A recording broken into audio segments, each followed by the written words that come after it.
días, amigos. Gracias por esta invitación. Aquí se habla legal. Bueno, realmente para mí es un honor estar nuevamente con ustedes y compartir este espacio. Y sí, justamente el momento es el ideal porque vuelve a estar en la palestra el tema digital. Telemático digital, bueno, según lo entendido los expertos en la materia informática, electrónica, no debemos decir la palabra telemática. Ya se quedó en el tiempo. Wow. Sí. O sea, estamos en lo digital, en la era digital, online. Por favor, más nunca, abogado amigo que me está escuchando, va a decir telemática. Doctora, pero ¿de qué va? ¿De qué va esto? ¿Qué es una audiencia digital? Bueno, mira, podemos decir que es un procedimiento jurídico, un procedimiento legal que reúne a las partes para celebrar una audiencia dentro de cualquier proceso. Okay. En realidad esa es la esencia. El punto está el cómo y cuándo la vamos a utilizar. Porque realmente no es el día a día, no está previsto todavía, no está consagrado. Cuando tú tomas cualquier ley, cualquier código, no vas a encontrar el sustento. Inclusive, si hubiese reformas, no debemos utilizarlos para el día a día. Es un recurso que está ahí, es una herramienta para situaciones específicas, para momentos especiales. En pandemia surtieron su efecto. Incluso ahorita que estamos en otra situación provocada por el ahorro energético, también habría que evaluarlo, la factibilidad o no de su uso. El punto está que la Ley Orgánica del Tribunal Supremo de Justicia en el artículo 85 prevé que las salas es totalmente abierta y permiten el uso de las tecnologías de la información y la comunicación, pero hasta allí. En un rango sublegal hay unas resoluciones que abordaron el tema en tiempo de pandemia. Okay. También quedaron allí, pero no profundiza en el detalle que nosotros como abogados sabemos que nos debemos a un principio de legalidad. Entonces la experiencia que nos está diciendo que cada juez está haciendo lo que cree que debe hacer y no es el que creo que lo debo hacerlo. Si tú mides, si tú haces un estudio, de repente en protección lo hacen de una manera, en penal de otra, en agrario de una manera, y eso debe estar regulado. Claro. ¿Okay? Doctora, si yo le preguntara, históricamente, para saber el contexto de nosotros los abogados, el inicio de las audiencias telemáticas, formalmente que le llaman así, entonces ya entendemos que no sería el nombre ideal, pero así se le conoce, ocurre en pandemia. ¿Eso es así? No. Antes de pandemia, ya incluso cuando yo era jueza en el área penal, en el año 2013 tenemos el primer antecedente, vamos a decirlo así. Cuando estaban implementando en ese momento la agenda única en el Palacio de Justicia del área metropolitana de Caracas, paralelamente también se implementaron las primeras audiencias telemáticas porque la costumbre las ha llamado así. Recuerda que, bueno, ese es nuestro origen, la costumbre. Claro. Pero sí, bueno, se utilizaba para videoconferencias con los órganos de prueba, los que venían a declarar, por lo menos el médico forense. Los expertos. Sí, ese médico forense que está en el CENAMED, en la medicatura forense, conocida así, y tiene distintos procedimientos en el día. Entonces, salir de la medicatura y estar quizás toda una mañana, o toda una tarde, o todo un día esperando por la realización de una audiencia, a pesar que a veces tienen unas horas, pero a veces se abre con paz para dar un lapso de tiempo a que llegue un traslado, es una pérdida de tiempo. En cambio, ¿cómo se solucionó eso en ese momento? Bueno, se llevaron los equipos a la medicatura forense, al CENAMED, y en el Palacio de Justicia también estaban otros equipos. ¿Es válido, doctora, que las audiencias sean con cualquier equipo o sería como que necesario que sea un equipo certificado para que se dé la audiencia? Bueno, para mayor seguridad debería ser equipos suministrados por el Tribunal Supremo de Justicia. Claro. Por la Dirección Ejecutiva de la Magistratura. En el caso que estamos, obviamente, aquí en Venezuela, deben ser proveídos a los tribunales de manera formal, institucional, porque si no corremos el riesgo de que la información de un expediente esté en los teléfonos de secretarios, de asistentes, de alguaciles, y que el juez o la jueza se lleve eso a su casa, que no da transparencia, no da seguridad. Y realmente no es el servicio, no es el saldo del juez en su teléfono privado el que debe de proveer la plataforma. Debe ser una plataforma netamente institucional. Eso es importante. Desde la conectividad y desde los equipos. Claro. Ahora bien, ya vimos que desde 2013. Sin embargo, cuando uno va buscando las sentencias que se han emitido con los medios telemáticos, uno encontraría una por allí de un terreno en Apure en el año 2020, de unos campesinos. O sea, a ver, cuando uno empieza a buscar inteligencia artificial en la jurisprudencia, te pareciera indicar que fue allí en el 2020 en algo que se buscaba poder resolver con tantos factores, que era tanta gente que estaba regregada por toda Venezuela, podernos reunir en un lugar. Al día de hoy, estando la pandemia de por medio, que era como para acelerar, le han querido dar muchas connotaciones a la practicidad del tema virtual. Yo le pregunto, 2025, 5 años después de una Bárbara que hizo de todo para intentar digitalizar, porque los abogados reconocemos que eso sucedió de esa manera, fue allí ese punto donde se le hicieron los correos institucionales a los tribunales, se buscaba implementar a través de reglamentaciones este tema. 5 años después de una pandemia y después de tanto tiempo, ¿crees tú que sería como los primeros objetivos principales de mantener las audiencias telemáticas en Venezuela? Bueno, principalmente lo más importante es poder llegar a una normativa que regule las audiencias digitales. Okay, porque si bien es cierto, tenemos unas primeras normas que abren la posibilidad a las tecnologías de la información, debemos seguir adelante, desarrollarla. Lo que pasa es que algo que aprendí en todo este tiempo fue que la tecnología va corriendo, va adelante, mucho más allá de las leyes. Cuando estamos legislando, bueno, ya cambió lo que realmente en un principio estábamos trabajando. Entonces, bueno, quizás eso, incluso también parte de ese aprendizaje es saber que cuando vas a implementar todo un sistema, y sobre todo lo complejo que es en el área de justicia, no es de un día para otro, te puedes llevar hasta 10 años. Entonces ya en 10 años lo que tú programaste en el año 1 al año 3, cuando ya lo tengas listo en el año 10, ya no lo necesitas. Exactamente. Entonces, de eso se trata. Entonces nosotros, desde el punto de vista legal, jurídico, los abogados, el legislador también tiene que correr la dinámica mundial, un cambio climático, una pandemia, diversas situaciones te llevan a eso. Doctora, usted que recorrió toda Venezuela impulsando lo telemático, ¿dónde cree que deberíamos enfocarnos para que esto definitivamente arranque? ¿Cuál es el cambio? O sea, ¿dónde está como que, mira, sí, vamos a promover un cuerpo normativo que, bueno, que contenga todo lo que sería la regulación del uso de los medios de tecnología? Pero ¿dónde realmente estaría el cambio? Bueno, realmente el cambio está en nosotros, en los abogados. Es difícil, doctora. O sea, yo le digo la verdad. Cuando estábamos en pandemia y llegamos a la era digital, yo dije, no, acabó mi vida. Y Rafael se sintió como que llegó mi momento. Exactamente. Sí, porque yo creo que yo soy ese término medio generacional formada como que por la vieja escuela, donde yo necesito ver mi papel, necesito leer y necesito saber que eso está en un archivo. ¿Cómo yo veo o cómo le explico a los abogados que eso va a estar ahora en una nube, en otro lugar donde, ¿cómo hago? ¿Cómo lo resguardo? ¿Es posible? ¿Es viable? ¿Qué ha investigado usted sobre eso? Sí, bueno, principalmente todos tenemos que formarnos. Si tú estabas así, bueno, imagínate yo.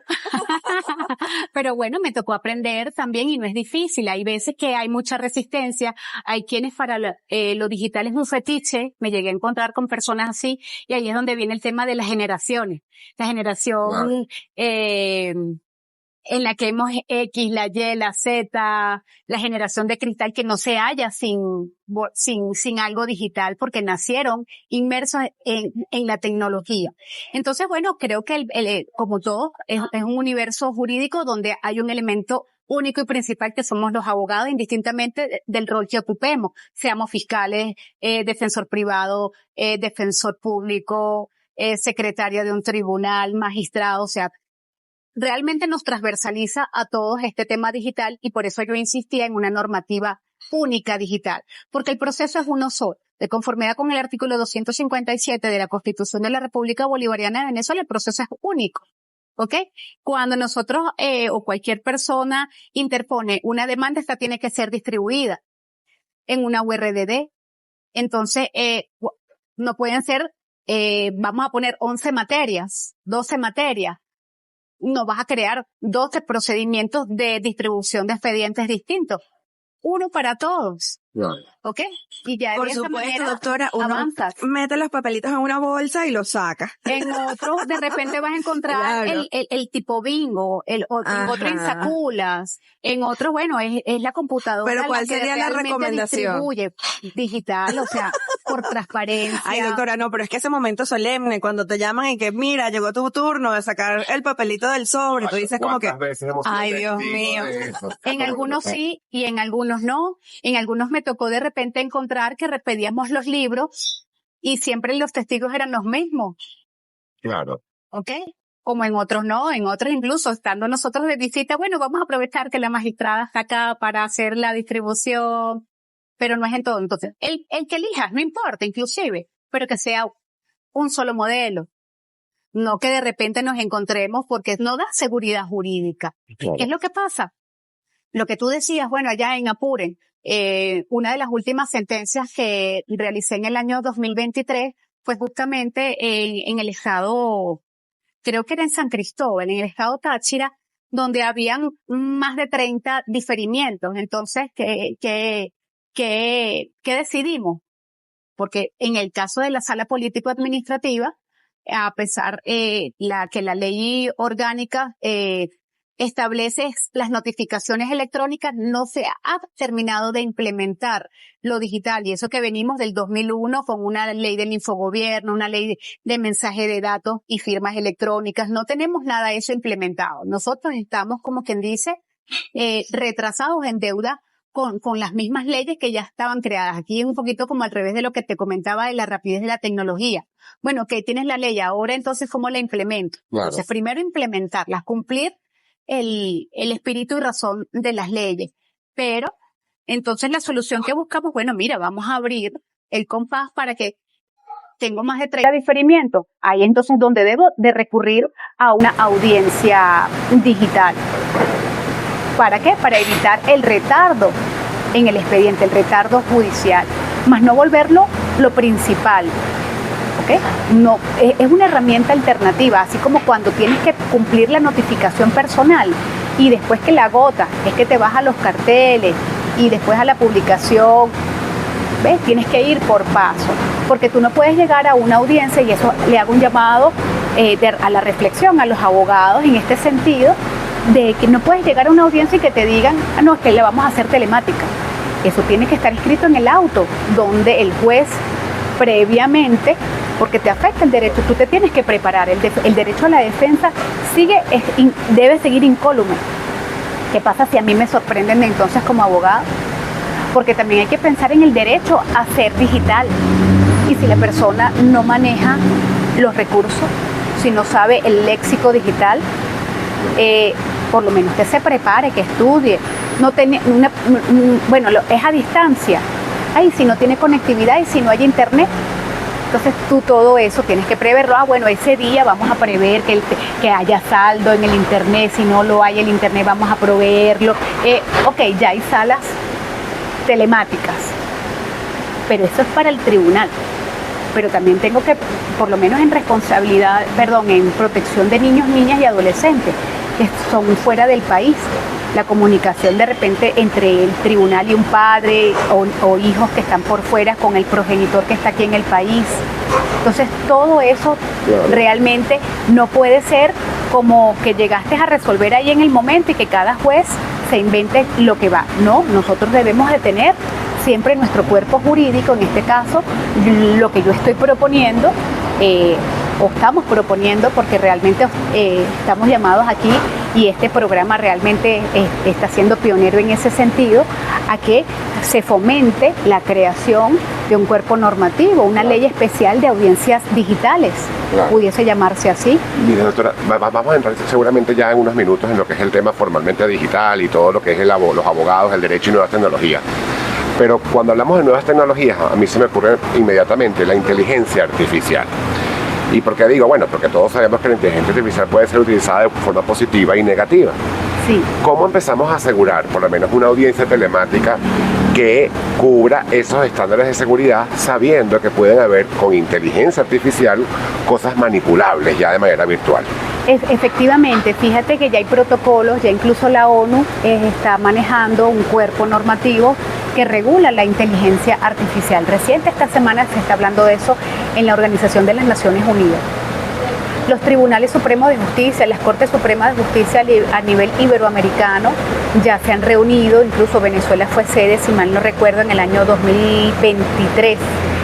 Fuimos sede y establecimos unos protocolos de actuación. En materia penal se prohíbe o no se recomienda el uso de la inteligencia artificial. En materia penal no se recomienda, ¿por qué? Porque ahí estás trabajando con la libertad de las personas y con la vida. Entonces tú la vida y la libertad de las personas no se le puedes encomendar a la inteligencia artificial por seguridad, porque la inteligencia artificial es simplemente un banco de datos que alguien alimenta. Entonces, la inseguridad está en quién la alimenta, cómo la alimenta. Entonces es algo muy delicado. Doctora, ¿usted cree que ese cuerpo normativo debería traer una clasificación de los actos que sí se pueden hacer a través de audiencias digitales? Claro, tienes que hacer un estudio completo, totalmente, incluso hasta prohibiciones o limitantes, porque tú no puedes, conocemos el principio de inmediación, tú no puedes tener una audiencia, una videoconferencia o una audiencia telemática digital, como le quieras llamar, y que la pantalla de la otra parte esté en negro, o que haya un dibujo, o que salga un paisaje. O por ejemplo, doctora, ¿cuál es el requisito principal? Que tú conozcas la identidad del juez. Claro, eso voy a preguntar, por ejemplo, ¿cómo sabemos que un juzgado está constituido para una audiencia si a lo mejor estamos trabajando con 3 personas principales en diferentes lugares, por ejemplo? Sí, eso hay que regularlo. Tiene que estar constituido el tribunal, las 3 personas que estamos hablando que es un tribunal, cada uno va a estar en una pantalla. Claro. Si nosotros nos vamos a un artículo, por lo menos el 332 de las facultades del acusado en el Código Orgánico Procesal Penal, nos vamos a encontrar con que nos dice que el acusado o acusada podrá en todo momento hablar con su defensor o defensora. Aquí está garantizando el derecho a la defensa, sin que por ello la audiencia se suspenda. A tal efecto se le ubicará a su lado. Claro. A su lado. Entonces, ¿qué nos dice? Hay que garantizar eso, que el acusado y el defensor público o privado esté al lado del acusado. Claro. No puede estar uno en una pantalla y otro en el otro. Claro, o sea que la conclusión principal es regular. Regular, respetar el debido proceso. Claro. El principio de legalidad. Porque no solamente ya después es crear un cuerpo normativo, tienes que revisar todos los que te preceden. Claro. Y que por supuesto no coliden unas entre otras. Con café y con refrescos ya en mesa, doctora, quedamos en un punto importante en la primera parte, y era específicamente sobre la bendita sentencia de la Sala de Casación Social, que estableció o dejó ver posiblemente la posibilidad de que quedaran sin efectos a partir de este momento los poderes apud acta telemáticos concedidos. No son abogados, ¿qué es un poder apud acta y cómo sería un poder apud acta telemático? Como que ¿cuál es el proceso para otorgarlo? Ok, bueno, fíjate. El Código de Procedimientos Civiles es el que te establece las formalidades que realmente debe tener el otorgamiento de un poder apud acta. Simplemente que la persona que lo va a otorgar haga presencia en el tribunal ante la secretaria del tribunal y manifieste su voluntad, ambos firman y eso es todo. Incluso ni siquiera necesitas que a quien le vas a otorgar el poder esté presente. Claro. Pero te encuentras con un sinnúmero de prácticas donde te exige que estén ambas partes. Bueno, para que hay quienes aplican para que hacerlo fácil si lo puedes hacer difícil. Pero bueno, cuando hablamos ahora entonces del poder apud acta telemático, recientemente en una sentencia de la Sala de Casación Civil, ponencia del magistrado José Luis Gutiérrez, si no me equivoco, No la tenemos en el extenso, creo que Aún todavía. aún todavía. Quizás conocerán, si tienen acceso, las partes involucradas. Entonces ya por ahí no sabemos realmente la motivación. Pero yo me atrevo, no sé, vuelvo y te repito, no la conozco, no la he leído, pero me atrevo a pensar que tiene que ver con lo que establece el artículo 25 de la Ley Orgánica del Tribunal Supremo de Justicia, en el último parte, aunque aquí refiere a la Sala Constitucional porque está en la parte de las competencias. Si nosotros leemos el artículo 25 que establece las competencias de la Sala Constitucional, nos vamos a encontrar con 23 competencias. Pero el último parte, que es muy importante y lo voy a leer textual, dice lo siguiente: la facultad de la Sala Constitucional en su actividad de conocer y decidir los asuntos de su competencia no abarca la modificación del contenido de las leyes. Muy importante. En todo caso, en resguardo de la seguridad jurídica, si la interpretación judicial da lugar a una modificación legislativa, la Sala deberá así referirlo para que la Asamblea Nacional, en uso de sus facultades constitucionales, realice las modificaciones o reformas a que hubiere lugar. Entonces te pregunto, ahora yo soy la entrevistadora, ¿puede esta es la última reforma del año 2022. Se lo está diciendo por escrito el legislador a la Sala Constitucional. Si se lo está diciendo a la máxima sala, las demás salas deben acatar el no, ¿cómo nos dice aquí? Modificar las leyes, crear procedimientos. ¿Podría entonces, bajo esta premisa, la sala civil o cualquier otra o un tribunal pudiese modificar un procedimiento o crearlo? Claro. No. Claro, doctora, pero... Y por eso el legislador es la Asamblea Nacional, quien es la reserva legal, es quienes están llamados a crear los cuerpos normativos. Claro, doctora, pero una pregunta. Mal pudiéramos pensar, yo aquí también, bueno, pensando un poquito aquí como quien se está empapando de esta materia digital, que está modificando algo que no existe. O sea, porque estamos hablando de un poder telemático. Estaría creando. O sea, pero ahora me estás negando, o sea, me estás regulando algo o estás diciendo, mira, esto no va, pero mal pudiera yo pensar que va algo que no ha sido creado. O sea, exactamente. Ajá, ¿cómo sería? No puedes crear una sentencia, no es para crear una norma, un procedimiento. Claro. La reserva legal te dice que quien crea el procedimiento, en este caso, bueno, mira, Asamblea, te hago la propuesta, necesitamos llevar a lo digital, necesitamos esta herramienta. Entonces hay que legislar sobre eso. Sí, yo lo que creo es, a ver, como abogados litigantes nos toca colocar. Quiero que el tribunal me asigne una fecha para que se lleve a cabo la audiencia telemática de otorgamiento del poder apudacta de mi cliente. Tú lo vas a pedir, conforme a la jurisprudencia. Porque que me es así. está ahorrando dinero, Exacto. me está ahorrando dinero, me está ahorrando tiempo. Ahora bien, luego Pero el te principio de legalidad queda vulnerado. obviamente, pero bueno, uno está utilizando la jurisprudencia en un momento determinado. Estemos claros que eso nació en plena pandemia. Pero hay una prohibición de ley. Ok, claro, que te dice que la reserva legal es exclusiva. Está totalmente prohibido.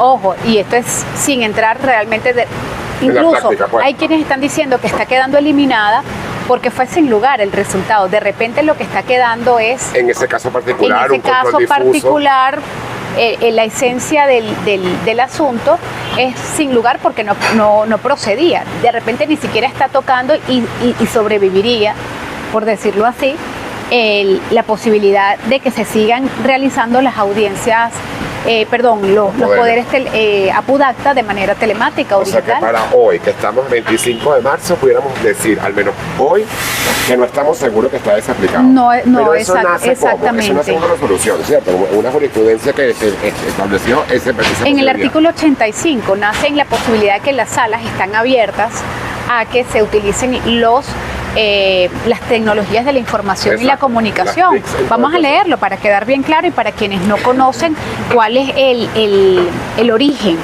Pero es origen, es una primera capa. Es algo básico. ¿Sabes qué sentimos a veces? Que nos dan y después que nos das y nos demuestras que mira qué bueno es. Sí, claro. Qué bueno es esto que te pero es estoy que no dando. hemos adelantado porque no está publicada. Claro. Y a eso es lo que llamamos seguridad jurídica, expectativa plausible. Claro. Ok, entonces fíjate lo que dice el artículo 85.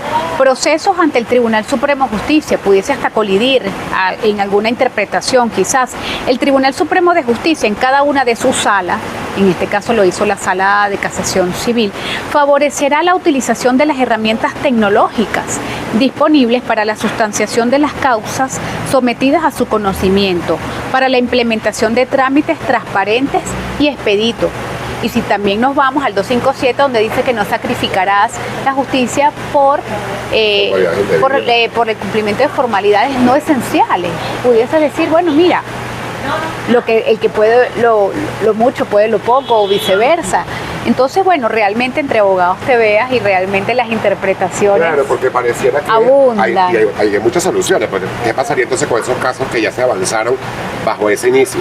Bueno, vamos a tener que ratificarlo en el proceso para decir, mira, en este momento donde estamos, yo ratifico ese poder que hay en su Yo momento. estoy totalmente obviamente como impulsora del tema digital, de que sí existan los poderes apudacta de manera digital, pero siempre cubriendo todas las... Claro.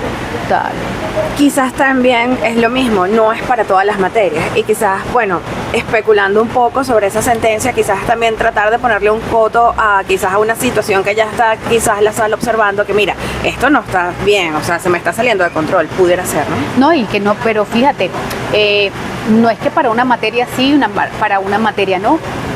Qué bueno sería que indistintamente que la sala de casación civil lo planteó, fue primigenia en eso, las otras también. Recuerdo desde la sala nosotros citamos, desde la sala político-administrativa citábamos sentencias de la sala constitucional, de la sala civil, porque es un mismo sistema judicial. Estamos dentro del mismo sistema judicial, no estamos aparte. Como yo decía en una oportunidad, no podemos acostumbrarnos al derecho maracucho, al derecho caraqueño, al derecho margariteño o en bolívares de una manera. No, el derecho y los operadores de justicia, el sistema judicial es uno solo. Y lo que es la materia digital debe transversalizar a todas las materias. ¿Cuál es el procedimiento rey? El que usted cree que ese es el piloto donde va a avanzar con mayor, quizás desde su punto de vista, con mayor celeridad. ¿Cuál sería ese procedimiento que usted dice, mire, esto de verdad debería ser totalmente digital?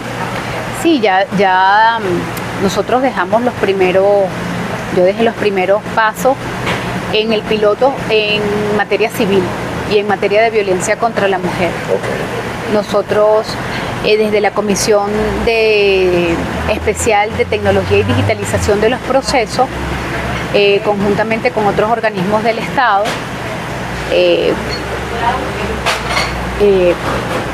captamos, o sea, colocamos paso a paso cada uno de los procesos que se cumplen en todas las materias. Nosotros levantamos esa información desde la comisión, eso quedó allí, se proveyeron a todos los tribunales a nivel nacional de los correos electrónicos institucionales. Eso recordamos. Sí, por eso nosotros los abogados debemos formarnos. No es lo mismo un pseudo correo institucional a un correo electrónico institucional. ¿Cuándo es un pseudo correo institucional? Vamos a suponer que tú eres juez y tú te llamas María Martínez y eres la jueza primera. Entonces, María Martínez, jueza primera, @gmail.com. Estoy claro. ¿Ok? Pseudo porque le estás dando apariencia de que es institucional porque estás colocando el número o el nombre del tribunal. La institución no es el juez, la institución es el tribunal. No, compuesto, y la plataforma que debes Obvio. utilizar no es Gmail, son marcas, es más, los proveedores Gmail, Yahoo, Hotmail, ninguno se encuentran acá. En cambio, institucional es Tribunal Primero de Ejecución, porque como tú lo decías, no es el juez, ella lo puede estar fuera. Imagínate que hubiese habido un correo a mi nombre. Ya hoy hoy en día no estoy dentro del tribunal, entonces la gente demandaba por barbaracesa@gmail, porque yo quiero que le caiga a Bárbara César. No, el correo institucional es sala político administrativa @tsj.gov.be. el dominio. Lo interesante y lo institucional es el dominio, no los Gmail. Quizás ahorita con el ahorro energético vas a ver comunicados pegados en las paredes de los tribunales donde abunda un Gmail, un Hotmail, un Yahoo. Realmente eso no es institucional. Doctora, ¿es muy difícil certificar una firma? No, para nada. ¿Cómo eso se está hace? regulado ¿Dónde se hace? en la ley especial sobre mensaje de datos y firmas electrónicas. Eso está regulado allí. Hay empresas tanto privadas y públicas. En Venezuela hay dos, una privada y una pública.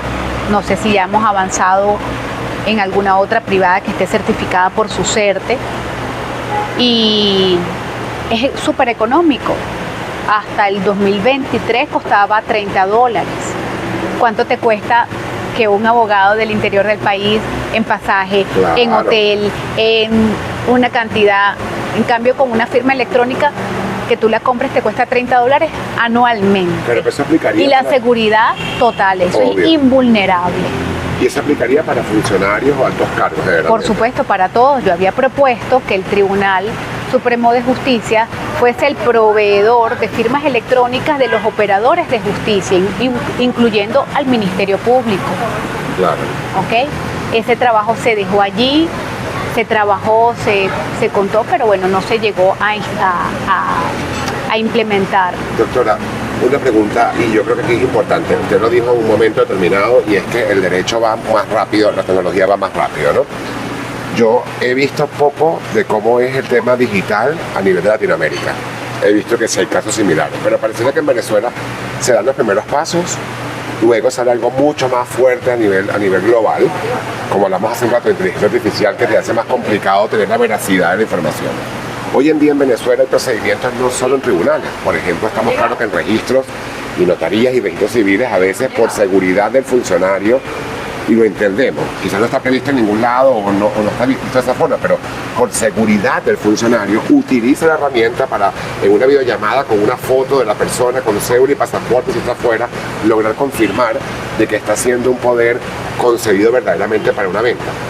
Yo le pregunto hoy, lo que sale nuevo no es como un retroceso para lo que poquito que se pueda avanzar, o sea, eso es complicado para nosotros, no es como que nos hace retroceder y además nos hace ser más vulnerables frente a lo avanzado de la tecnología, que hagan videos, que ya hacen videos de inteligencia artificial y puedan colocar a alguien ahí y no es, o sea, si me entiende la pregunta dónde voy, me preocupa es que Venezuela vamos dando pasitos pequeños y a la vez como que nos echamos para atrás en un momento determinado porque como que vamos mucho más rápido de lo que podemos avanzar nosotros. Sí, bueno, nosotros incluso no contamos con una normativa de seguridad electrónica, solamente si nos ponemos a ver en la Constitución de la República Bolivariana de Venezuela lo que tenemos es el habeas data, que es lo único que tenemos realmente legislado en materia de seguridad de datos. Entonces también hay que avanzar hacia allá, pero eso tiene que ir de la mano completamente tecnología y leyes. Derecho al olvido, por ejemplo, también un tema importantísimo. El derecho al olvido, totalmente. Entonces sí, es algo que debemos preocuparnos es por estar en la medida pero es que ni siquiera es el caso de Venezuela, porque nosotros tenemos la ley de mensaje de datos y firmas electrónicas y todavía tú escuchas personas que te dicen, ay, la sentencia habla de WhatsApp. Nosotros los abogados debemos estudiar.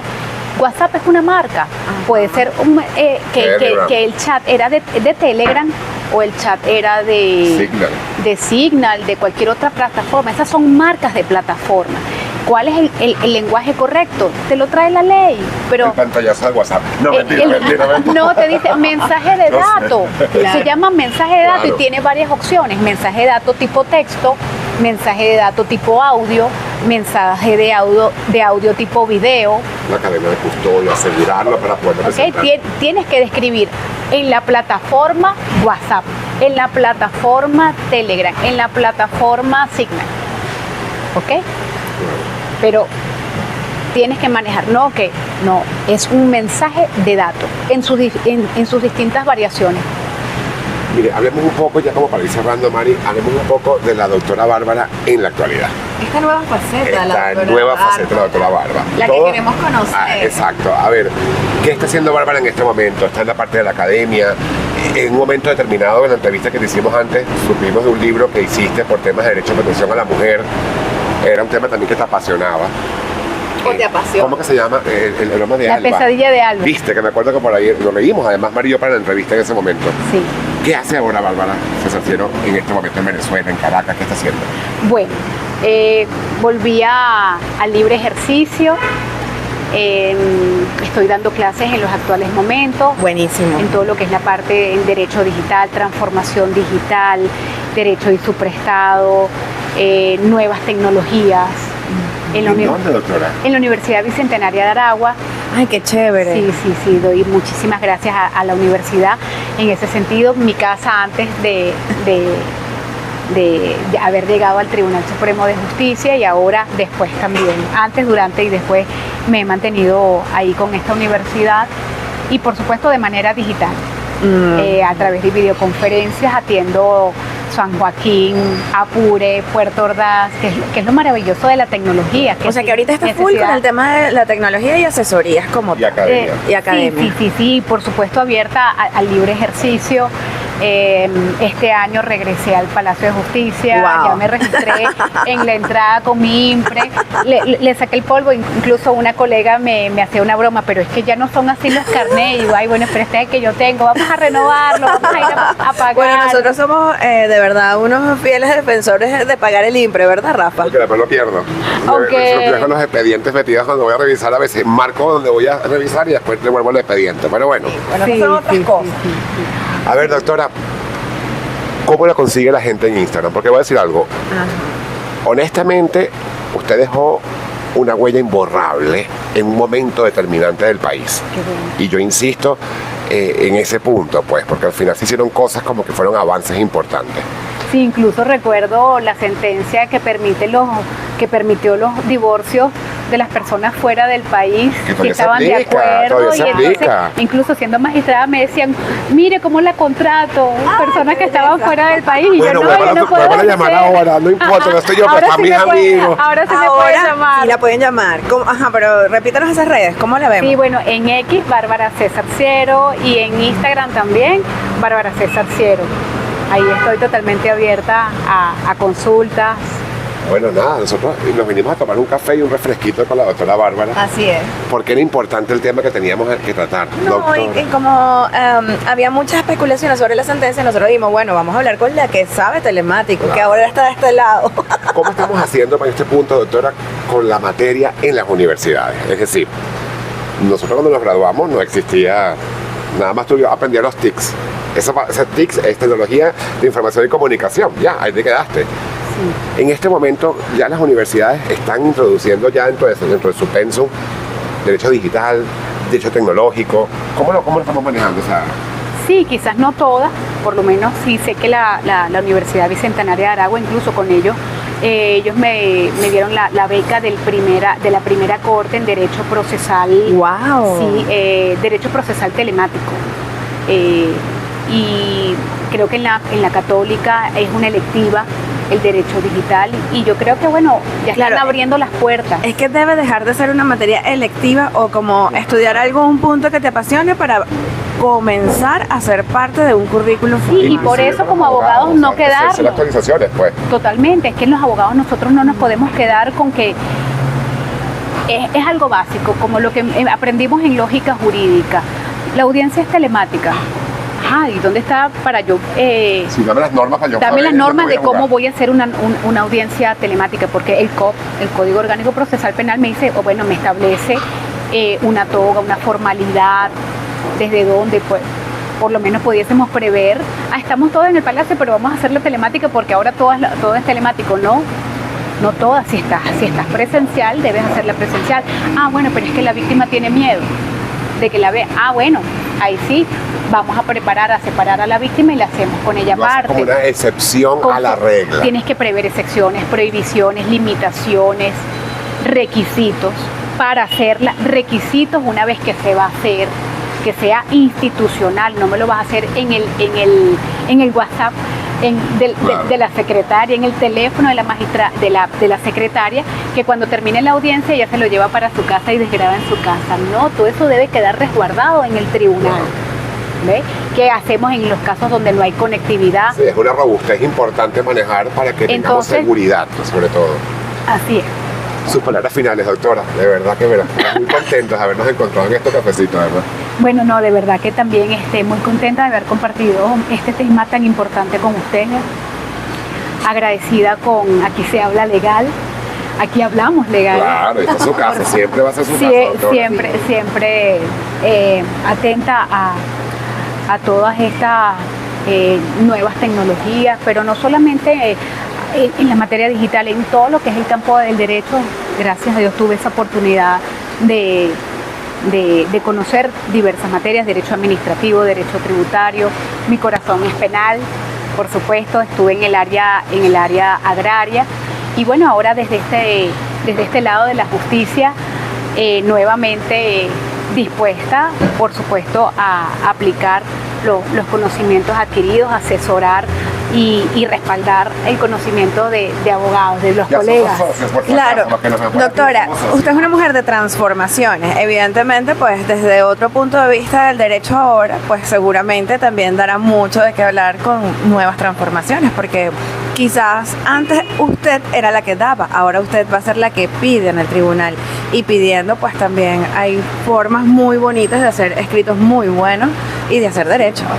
Sí, debemos de seguir apostando a la justicia, debemos de seguir creyendo y estudiando, porque nosotros no tengamos la razón o no se nos dé en una determinada sentencia, en un determinado proceso, caso, ahí no termina todo. Lo bonito es seguir apelando, insistiendo. Y como le decíamos a veces a los votos, un voto salvado, que es que no estás de acuerdo, bueno, ese es quizás el criterio del mañana. Y lo que hoy no es, mañana sí puede ser. ¿Ok? Claro. Porque el derecho es así. Compromiso final, doctora, que es un compromiso. Vamos a hacer una actividad académica, si quiere, para hablar justamente del derecho y las nuevas tecnologías, quizás en un pequeño taller, algo que podamos ofrecerle a la gente que nos sigue. Sí, claro, por supuesto, para allá debemos de ir, porque si bien es cierto que las universidades todavía no han terminado de abrir las puertas con una materia, entonces bueno, para eso estamos nosotros, creo. Vamos a diseñar unos programas, unos encuentros donde los abogados, los justiciables, el público en general pueda asistir y formarse con nosotros. Tomamos la palabra, es un compromiso. Claro que sí. Gracias por habernos acompañado. Chévere. De verdad que sí. Quedó buenísimo. Súper complacido. Quedó súper, bienvenida siempre. Qué bueno. Qué bueno. Tómese el café ahora que... Sí, ahora sí, con calma. Estaba de sorbito en sorbito. Después